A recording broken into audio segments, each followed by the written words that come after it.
Look, I understand Event Horizon's only a movie, but I've still got some issues with this movie. Naturally, it goes without saying there's going to be some spoilers here. Event Horizon was released in 1997. It was written by Philip Eisner and directed by Paul W.S. Anderson. Where's she been for the last 7 years, Doctor? That's what we're here to find out.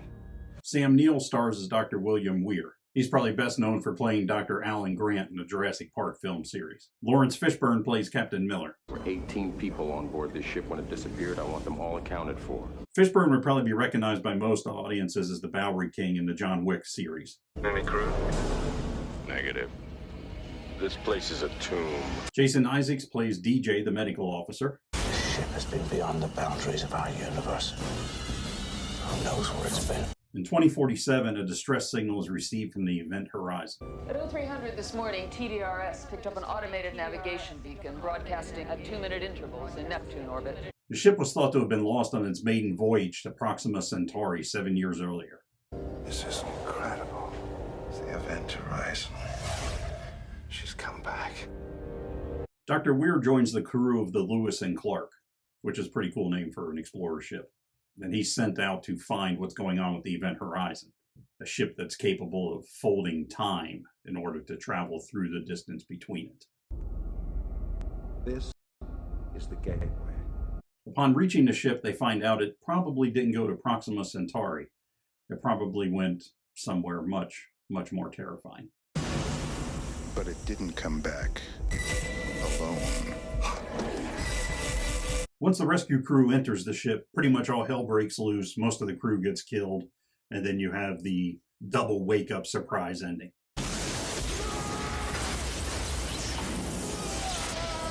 Vacate. I want off this ship.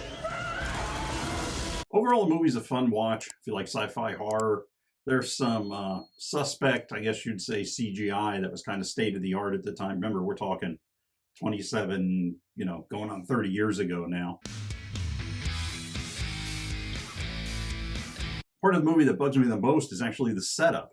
It's the part where they're all in the little ready room kind of thing there, that centralized dining area, where Weir explains to the whole crew, including Cowboy Curtis, that this is how a wormhole works. This is how the Event Horizon folds time and moves through it. The Event Horizon is the culmination of a secret government project to create a spacecraft capable of faster-than-light flight. The ship doesn't really go faster than light. What it does is it creates a dimensional gateway that allows it to jump instantaneously from one point of the universe to another light years away.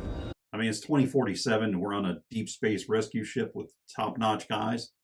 I mean, I'm not saying they should know the math of it, but they should at least know the idea of a wormhole. I don't think I mean, even in our time now, that's not a foreign thing, but I'll let that go.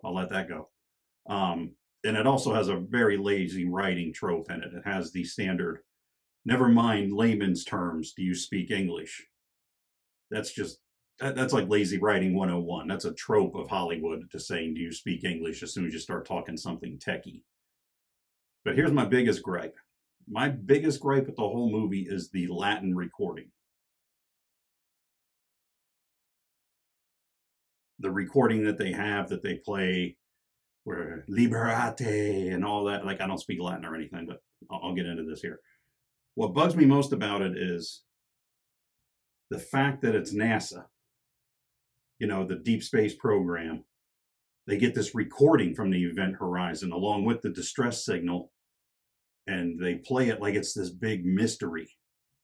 And I can't get past the part that in the future, with all these scientific minds and all these people who are smart for the sake of smart, people who do like vector calculus for fun, nobody in that whole group of people spoke Latin.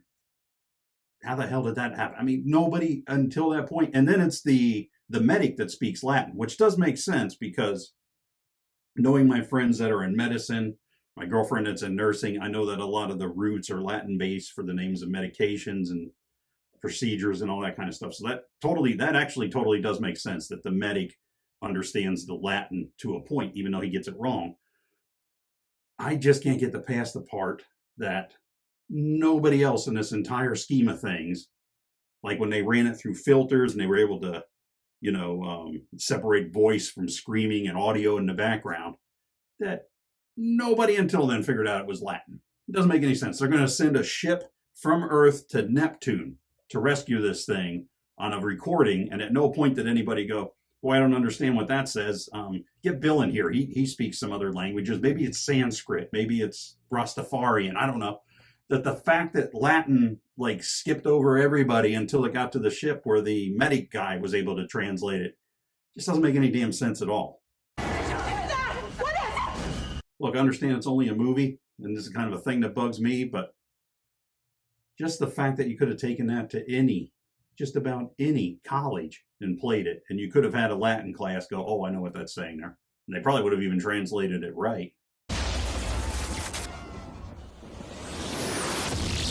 So that's my gripe with Event Horizon. I've watched it multiple times. You're flipping channels and there's nothing on. You go, I'll stop on Event Horizon. And if I stop on it and I have to see that scene, it drives me crazy every time. I can't get past it.